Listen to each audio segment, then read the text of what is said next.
Welcome back to Inside the Helmet. My name is Michael, and joining me today is my dad. Hey, welcome back. Welcome indeed, everybody. This is our first episode after the national championship for college football. That was on Monday, and what a game it was. We will get to that in just a little bit. We'll talk about how that went and the college football playoff as a whole.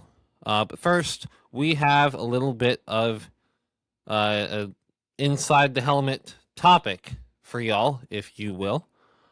We hear all the time how some players, whether it's in football or whether it's in basketball or any other sport for that matter, certain players have that it factor, that it's this indescribable, unquantifiable, if that's even a word, quality about the player that it's essentially intangibles. It's stuff that you can't really measure or bring a statistic to illustrate. It's just you know it when you see it. Yep. And the point of this topic is that you hear all the time about how players have that it factor, like a Patrick Mahomes or a Josh Allen, but do certain coaches also have a sort of it factor that just always set them apart from other coaches who may even be more accomplished? Yeah, it's a good topic, very timely this week, especially with the Bills firing Sean McDermott, who's been Indeed, there a for decision that, 9 years. yeah, a decision even players were very critical of the ownership for. Yeah, yeah, 9 seasons, made the playoffs 8 times, and two AFC Championship games, and they let him go. And I guess when I saw that, that was the first thing I thought as well. The Bills have decided, for whatever reason, that they don't think that this is the guy to lead them after 9 tries, where they ultimately want to go, which is the Super Bowl. Of course. And so, they determined that from what they'd seen, they didn't think that he had that it factor. And to answer the question, I'm a believer in the it factor. Like you said, you know it when you see it, but it is different with players and coaches.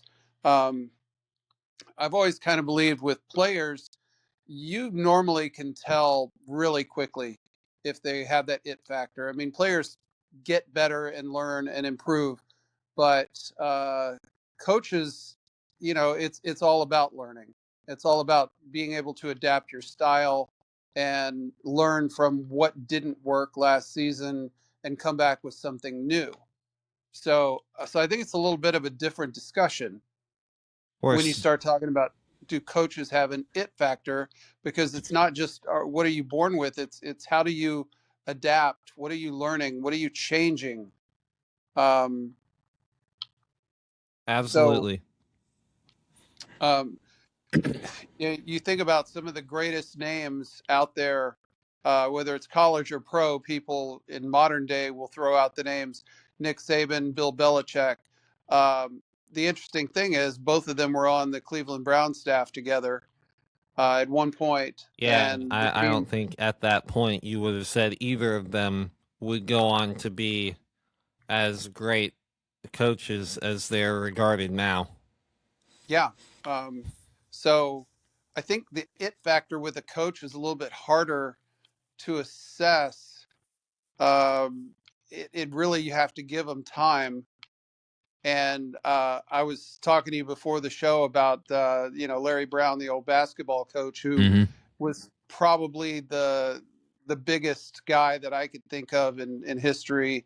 He would be brought in for a bad professional professional basketball team and make them respectable, sometimes even get them to the playoffs, but then kind of never get them to that championship level.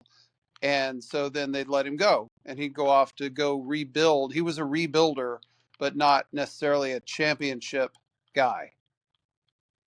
Yeah. And I don't know what to say about Sean McDermott. I mean, we're down in Texas. We don't get all the Buffalo games. I'm not surprised that the players would defend him, of course. Mm-hmm. Probably a good guy and they like him. but at some point, maybe it's the fans that are like, hey, we can kind of relate on a different level with what the Cowboys went through with Jason Garrett. Nice guy, and got the team to the playoffs periodically, but just didn't seem to have that extra gear. And Exactly. I don't know, is there a way that you talking about coaching? What is that extra gear for a coach? Um, Well, I think the easiest thing to kind of measure as a sort of extra gear would be being able to at least make the Super Bowl, let alone win it. I would say that you take, for example, a coach like Nick Sirianni of the Philadelphia Eagles, someone who is well accomplished and all that, but I don't think many people outside of Philadelphia, heck, depending on the day, a lot of people even inside Philadelphia probably wouldn't be very supportive of him and be calling him a very great coach or saying that he has that it factor as a coach, like an Andy Reid or a Tom Landry would, like an all time great coach. sure. But he was able to win the Super Bowl. And so I think, kind of similarly, the way that people treat quarterbacks, they always say a quarterback is like a coach on the field. The same way you are able to win a Super Bowl with maybe not an elite quarterback, you're able to win a Super Bowl without maybe a top of the line coach like the Eagles did with Nick Sirianni. They even made another Super Bowl and lost a few years earlier. Just like how the Baltimore Ravens won a Super Bowl with Trent Dilfer. So, and then on the other side, this is kind of where I'm going with this. You kind of also, in order to be in that conversation as someone who is thought of very highly, in order to reach that final level, at least making, let alone winning a championship, is equally as important to really cement yourself at that level. And very, very few people have been able to really call themselves all time greats without making or winning at least one championship. The only person that really comes to mind as a quarterback, the most important position on the field, that has really cemented himself in that conversation well and true, is Dan Marino. But he is wildly an exception. You cannot just go around thinking that, oh, just because I didn't win a championship, because I didn't make a championship, that just means I'm Dan Marino. You know, Yeah. Well, and head coaches obviously are evaluated differently than offensive, defensive coordinators. hmm Many times they're the ones making the game plans, calling the plays. The head coach, being the CEO of everything, at different levels of football, they're kind of judged on who they're able to bring in to round out their staff, and they wind up getting credit when the team wins, whether hmm they called a play or not, or watched a whole lot of film. They signed off on it. I think the adaptability of a coach. Certainly I've coached at the lower levels of football with youth football, but one of the things that I always thought was important coaching was you have your base thing that you like to do, that you're comfortable coaching and kind of building your team around an idea, offensively and defensively, but then the ability to adapt to different circumstances, not only during the week when you realize that what your base thing is not going to work against your opponent because they're bigger, stronger, faster, whatever it may be, or in game. If you go in with plan A and plan B and they don't work, can you adapt? Can you see in real time what's going on and figure out how to counteract it? Absolutely. I love that last little point you made there about being able to adapt when what you've planned for all week maybe isn't working. Because I think through my playing days, and sure, I haven't played for an NFL coach in my days, of course, but it's certainly watching and witnessing and experiencing firsthand having to sit under a coach who is very rigid in their game plan and not very willing to change things up, even when what you've game planned and thought would work all week very clearly isn't working. Yep. Coaches that are unwilling to audible and kind of go on, on the fly and change things up to see what would work is absolutely infuriating and does not lead to success, nor does it lead to conversations about how good of a coach that is. Yeah, and I know you and I were both there in your early days of playing football before I couldn't stand being on the sidelines anymore, or being in the stands anymore, and decided I was going to be your youth football coach. Mm-hmm. I think we both remember several seasons with various coaches where it seemed like they had a limited game plan, a limited playbook, and if something wasn't working, it was like we were going to get more of it in the second half and just hope for a different outcome. Yeah. And my philosophy has been, look, if what we have clearly isn't working, I mean, if it's one guy missing a block and you can change something up, or go talk to your running backs about quit dancing in the backfield, the hole is there and you're not hitting it, things like that that can be fixed, where the game plan is solid, it's just the performance is not. But my philosophy was always, hey, look, if we're running the plays at an optimal level, but they have it figured out, then let's change it up. Let's do something in the second half. We may lose anyway, Mm-hmm. but we're not going to lose calling the same plays. And I don't know enough about, since we talked about Sean McDermott, I just haven't studied much. I do know that Bills fans are frustrated with Josh Allen. Clearly a talent, and even a guy who sometimes just makes the big mistake at the end. He's a feast or famine kind of a guy, but he's gotten a little bit better with that over the years. But I know Buffalo fans are getting frustrated that this guy's career is slipping away, and every season winds up being kind of the same story. And so, I'm never celebrating that a guy loses his job. I don't feel too bad for him because I assume he's got a little bit of money in the bank and he's Yeah. going to be able to get another job somewhere. Mm-hmm. I saw that the Dolphins head coach who got fired, I think, is being considered as for someone's offensive coordinator, maybe the Chargers. So these guys will find employment. Mm-hmm. But I, anyway, I saw it posted somewhere. A fan who very clearly did not think that firing Sean McDermott was the right idea posted something saying that Sean McDermott is now the best coach available on the market, and the Bills are the best coaching gig that have an opening. hmm. Um, I mean, there's an argument to be made. I'm not sure if I'm mhm. jumping in with both feet on that, but um, I one other kind of similar topic, it would be the situation with Mike Tomlin. Um, Mhm. 18 years in Pittsburgh, he did win a Super Bowl, but he's lost I forget how many in a row in the playoffs. Um, they kind of just figured, well, whatever magic you had, you're a good coach, but your magic is over with. And so, Mhm. yeah, that's another guy that I don't know. Was it the right thing to do to let him go? Uh, I I think I just officially he stepped down, but he was probably asked to step yeah, down. I kind of have that feeling. Yeah.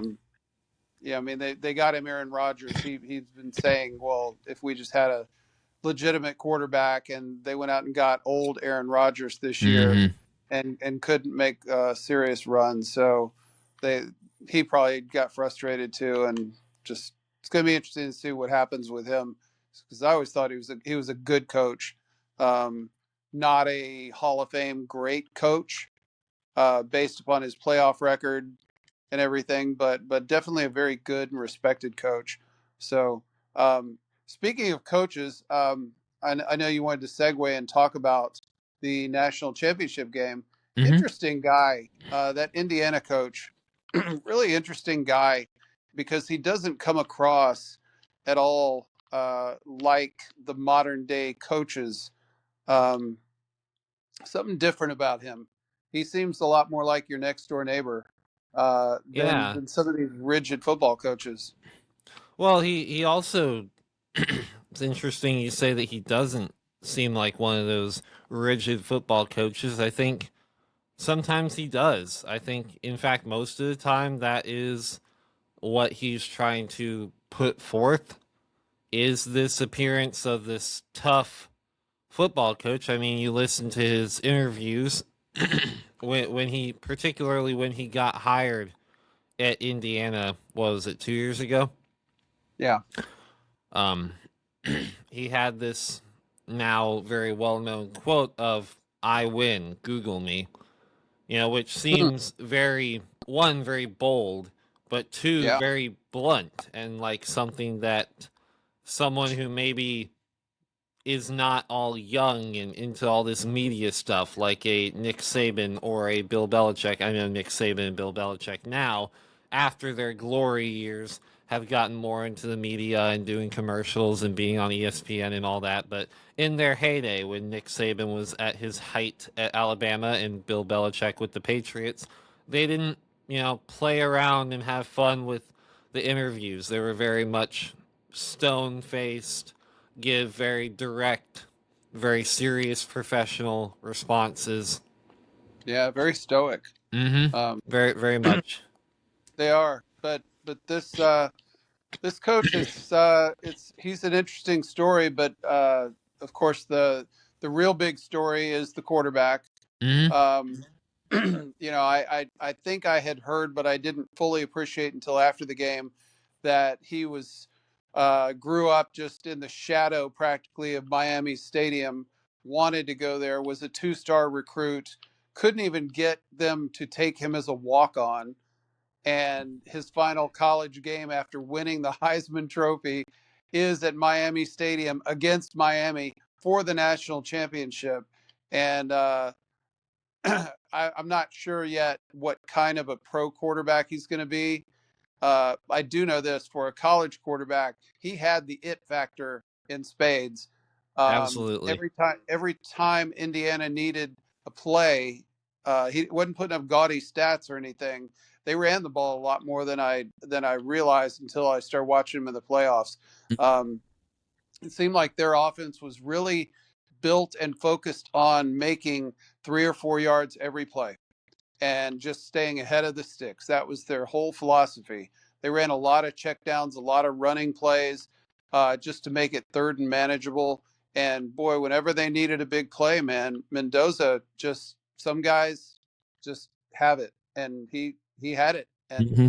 that the famous run there that he made, where he dove across like Superman in the fourth quarter, um, is gonna be one that's just replayed forever in college football. Absolutely. And one little fun fact. So last year, I keep seeing these posts on social media about this little fun fact. So maybe y'all listening have heard this already, but I just wanted to bring it up while we're talking about him. Last year, when Mendoza was at Cal, they played Miami, and this particular lot, I think he might be a linebacker. I forget exactly who it is, but there's this one defensive player for Miami that laid a very big hit on Mendoza and basically knocked him out. Maybe Hmm. not quite that severe, but laid a very big, very dramatic, very violent looking hit on Mendoza. And then fast forward to the national championship game when Mendoza makes that very heroic rushing touchdown, diving into the end zone. One of the defenders that he kind of like shook off was that Yeah, very same defender. yeah, I So hadn't heard that. very much just another layer to this whole coming full circle story for Mendoza against Miami. Yeah, I mean, what a magnificent thing for college football. I mean, I wanted it to be Arch Manning's year. I made no secret about that. Uh, but Yeah. it's refreshing to not just have one of the blue bloods win it again. You know, recycle which blue blood turn is it to win Hmm. the national championship.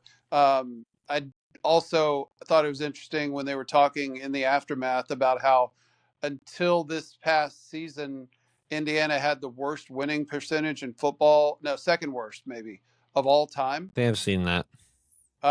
Yeah, and I mean for them to turn it around like that. Let's go back to the coaching. Signetti, I can't Hmm. even think. Nick is his first name. Nick. Kurt. Um, Kurt. Something. I knew it was It'd be four funny letters. if it was Nick. Right. Um, how do you turn around a program like Indiana in 2 years when you don't have 4 years of recruiting five-star athletes, right? And I mean, I'm quite certain winning a national championship, Indiana could be have that what I like to call it the Boise State boost. A few years ago, Boise State was nobody, and then suddenly they won a big bowl game against Oklahoma, and then their recruiting got better because of the exposure and people wanted to be a part of the program. Presumably, Indiana will. I mean, that certainly helps recruiting when you win a national championship like that. Yeah. Um, but how do you turn it around in 2 years? And I mean, they went 16-0. It's the first time anybody's gone 16-0 since Yale back in the 1800s. Hmm. Um, I'm a little bit dumbfounded as to how that happened, how they pulled that off. Well, I think it all comes down to something that I think, as a college football fan base, we have been truly robbed of in the last decade or so with the ever growing prevalence of not only NIL, but then because of NIL, players will transfer like crazy to, two or three different schools if they don't get the opportunity right away that they want and they Yeah, see another opportunity that may be more profitable for them. And that is just simple player development. It is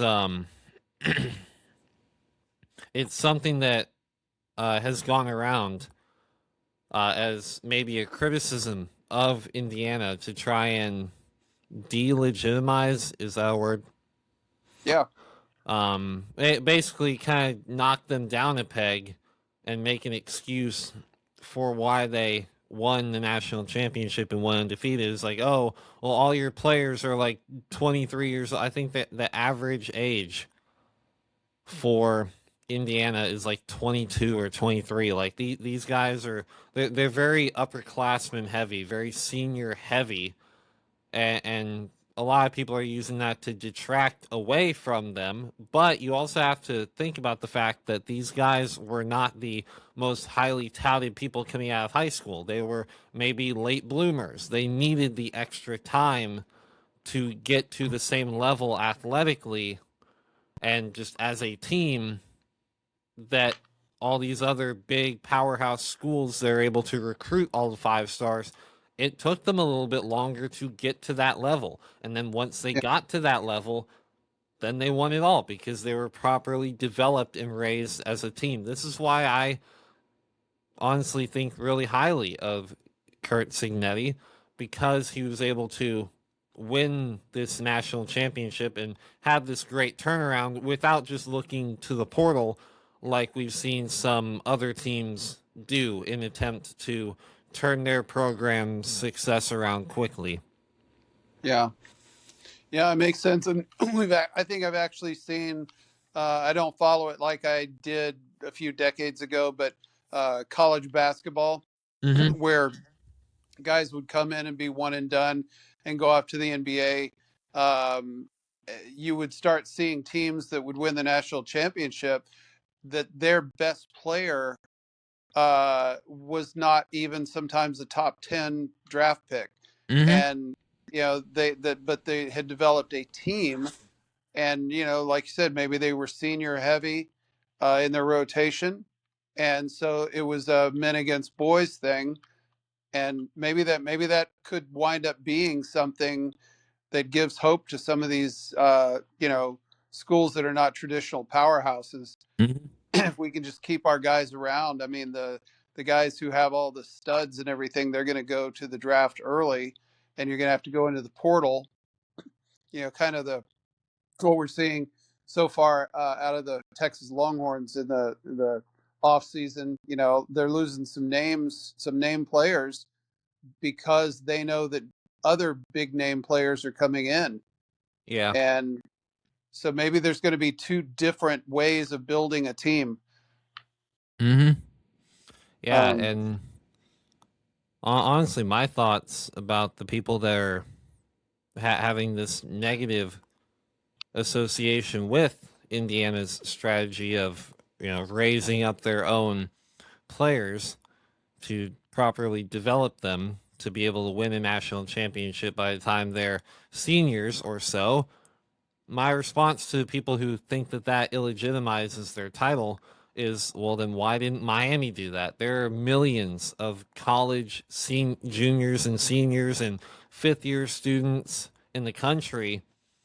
Why couldn't Miami raise up their own recruits? sure. Why did they elect to have such a quick turnaround with who they are, who they're playing, who they're putting their time and effort into? What basically just, yeah, why didn't they do it?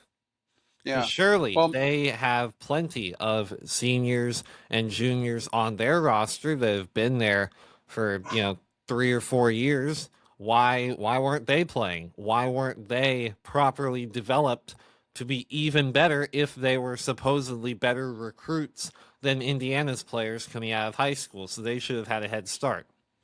yeah. Well, I mean, Miami's most dangerous weapon was a freshman, Yeah, I think Kadarius that's a big Toney. problem. Yeah. So uh, anyway, interesting national championship this year, Hmm. and very very entertaining and a heartwarming. If you like underdogs, and I'm a sucker for a good underdog story. Yeah. This Indiana season was just. Uh, I'm not expecting Indiana to win the national championship next year. Uh, I'm assuming all their good guys, definitely Mendoza. Well, Mendoza will be gone. I guess his brother will be the quarterback, but No, we don't know much actually, about they uh, basically the day after the national championship, he entered the transfer portal, and then well, no, it was no, today's Wednesday, so it must have all happened yesterday. He entered the transfer portal and then announced he was committing to Georgia Tech. that. Huh. I guess what I've been seeing is that I guess he didn't want to try and live in the shadow of his brother's now very steep legacy, and he wanted to Yeah. go kind of make his own name, which is very respectable. Hmm.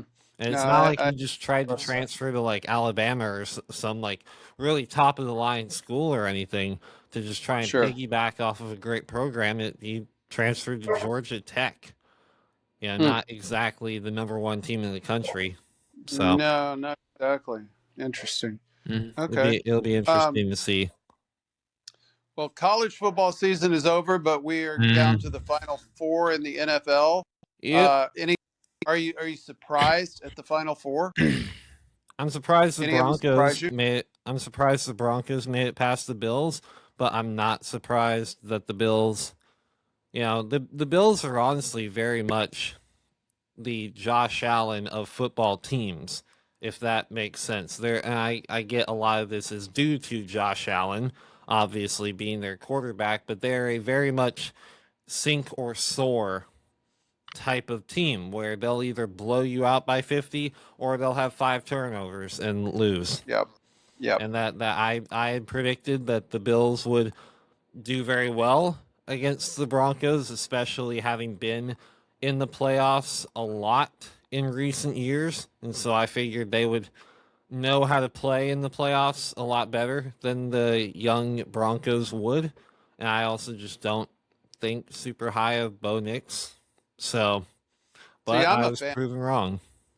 No, I'm a fan. I ever since he was at Auburn, I thought Mhm. Bo Nix had something about him, the it factor Hmm. that I saw when he was at Auburn. Um, and I didn't necessarily know he was going to be that good in the NFL, Mm. but I recognized he had something. It was such a shame that he doesn't get to play in the AFC Championship game with a broken ankle, Yeah. um, because nobody's giving the Broncos a chance Mm. against the Patriots because Yeah, me neither. Jarrett Stidham, who ironically was um, the starting quarterback at Auburn when Bo Nix was being recruited there. I Um, saw that. yeah, I saw a picture of that, and so now Jarrett Stidham is stepping in, and I remember, and don't start thinking I'm an Auburn fan, but I remember seeing Jarrett Stidham and thought, this guy's got something to him. I'm not suggesting he's going to step into the AFC Championship game.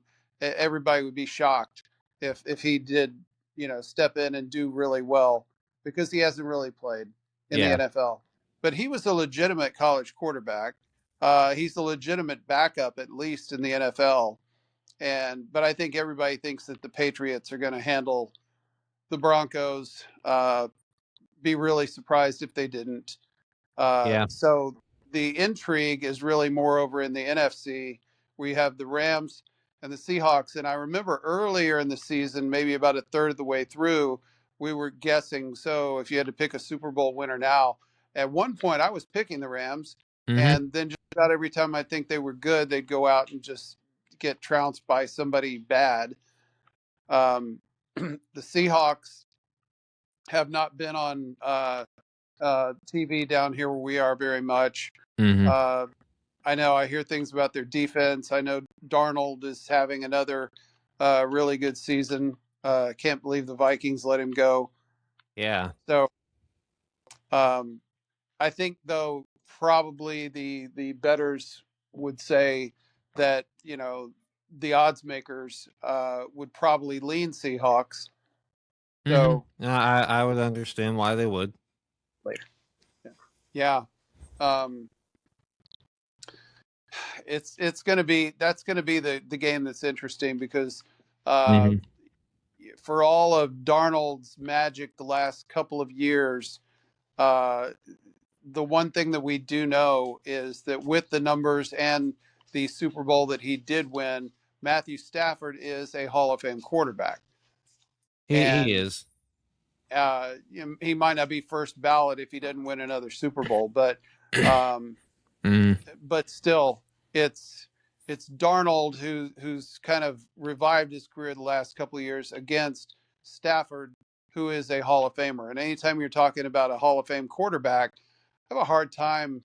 I used to do the same thing with Aaron Rodgers and Favre and all those other guys. It's like, yeah, geez, how do I pick against them? Um, Yeah. and I saw that the Seahawks lost one of their two running backs, Charbonneau, Yeah, I for saw the that. rest of the playoffs with a ACL tear.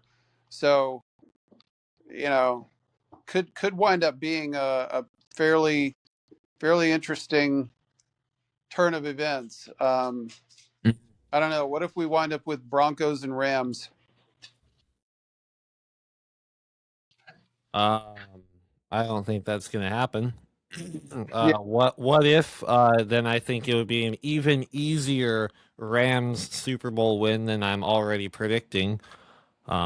Because what I've been excuse me, what I've actually been saying in the past couple weeks, although I've only been able to upload one of those weeks last week, last week, Saturday. Anyway, what I've been saying is that the Seahawks and the Rams are essentially a 1A and 1B seed. Those are the two best teams in the NFC, maybe probably the two best teams in the NFL. And they just yeah, happen to play in the same division, and they that division and therefore the one seed happened to be decided on a 2 point conversion, right. essentially. So I think especially after the Seattle and San Francisco game where Seattle won by a whole lot, and then when the Mm. Rams beat, who did they play? The Bears. They played the Bears. Yes, it was close. I think I would understand why a lot of people would say that the Seahawks are the favorite of the two because they blew out their divisional opponent and the Rams narrowly escaped with an overtime win. But I think that is more indicative of just the two different styles of teams they are. The Seahawks are a very high flying, no pun intended, team where they'll that's their play style. They'll go out there and bombs away and run all over their opponent and trample them to the tune of a 7 or 8 total touchdown game and put up 50. Well, whereas the Rams, we always say that both the Cowboys and the Longhorns will tend to play up or down to the level of their opponent. I think the Rams do something a little similar where they don't end up really running away from their opponent, but they more so kind of control the game. Yeah. They don't need to put up 50 to win every week. And I think that going into this NFC Championship, that's what the Rams are going to be able to do. They're going to be able to control the game and kind of subdue that high-flying Seattle offense. And so even though Seattle has looked like the much better, more dominant team in these playoffs so far, I think that the Rams will be able to control it a lot better than anybody else has. Yeah.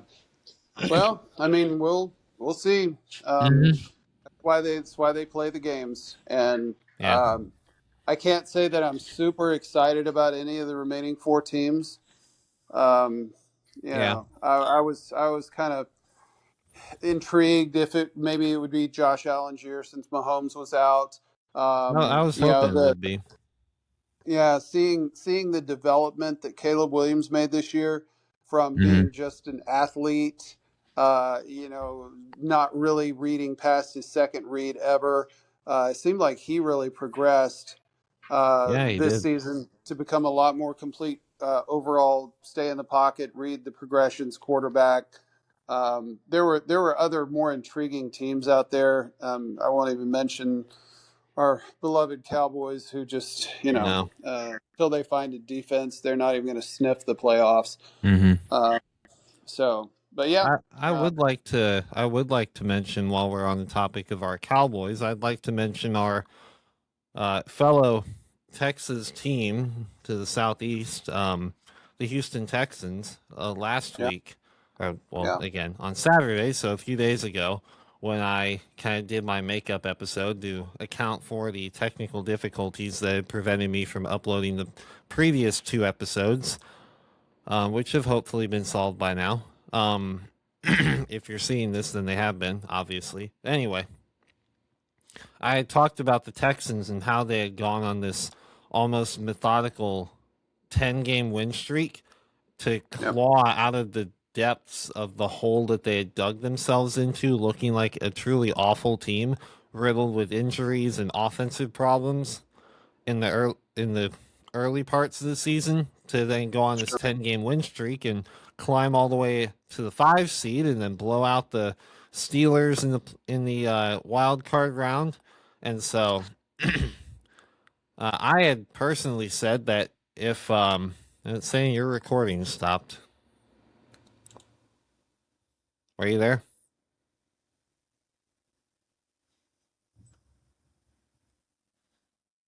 Uh-oh.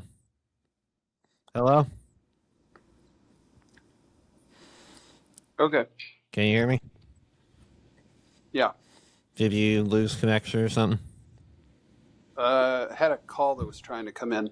Oh, okay. I see. I got a thing that popped up saying that your recording had stopped, and then it seemed like you had left. So Anyway, what I was saying is that the Texans had obviously had this incredible resurgence to win 10 games in a row, including the wild card round. But I kind of dug into a little bit of logic and philosophy, if you will, to explain why I thought that they would lose. I explained how, um, with certain examples of dominant teams going on a crazy win streak, whether it's the 2007 Patriots, who of course went undefeated all the way up until the Super Bowl, or if you look at Max Verstappen in 2023 all the way to the early part of 2024, where he won 10 races in a row in 2023, then lost in Singapore, and then went on to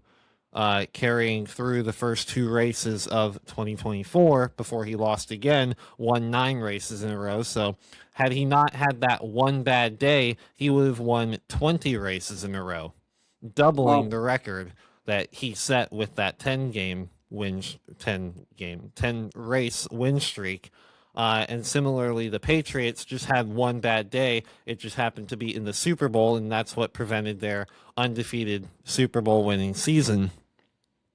Likewise, the Texans were honestly just due for a bad day, and that's exactly what they had.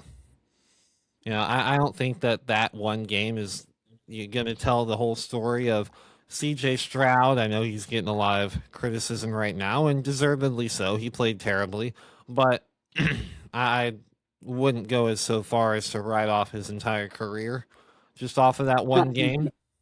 well, it was 2 games against the Steelers. He also had the deer in the headlights look. True, but I think that got masked by the 30-6 win. But Sure, I mean your defense scores 2 pick sixes. I Mhm. mean, it'll cover a lot. So Exactly. they're building something good Hmm. with the Texans. I'm still a believer in C.J. Stroud. Hmm. Plenty of examples of guys who early in their career kind of fall apart in the playoffs, but then they learn how to adapt as they get older. Any Texans fans who are worried about C.J. Stroud, I wouldn't.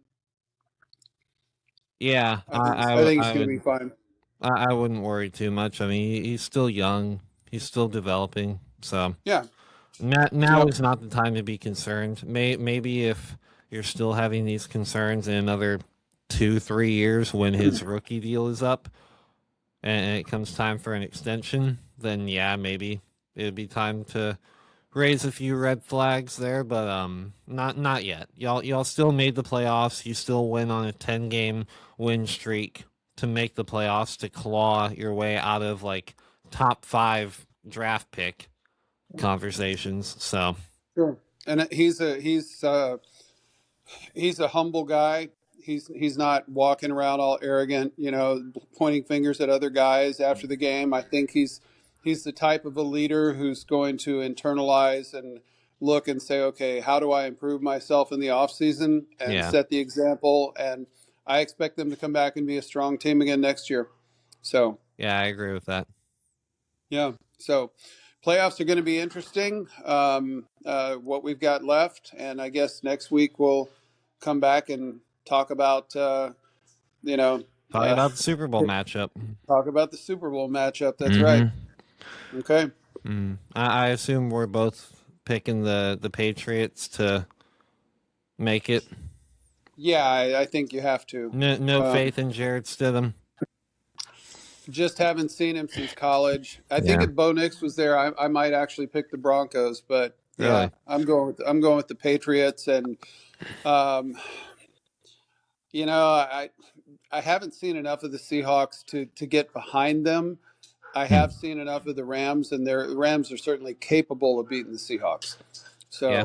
So I'll say it's going to be Rams against Patriots. Yeah, So that's honestly my pick as well. yeah, Um I apologize if it's a little boring that we have the same exact pick. I will yeah, say if Bo Nix was playing, I wouldn't pick the Broncos. I think the only team I would pick over the Patriots would be the Bills because yeah, before they got eliminated, that's who I was predicting to make the Super Bowl out of the AFC by sure. beating the Patriots in the AFC Championship. But I have who do you have winning the Super Bowl between the Patriots and the Rams? Well, let's see if it is the Patriots and the Rams. Well, for the And I sake want to I of want to see how the Rams perform. I want another week to watch these teams before I make a Super Bowl prediction. Fair enough. So, I will.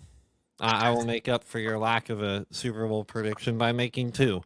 I think that if the Rams make the Super Bowl, I think they will go on to win it.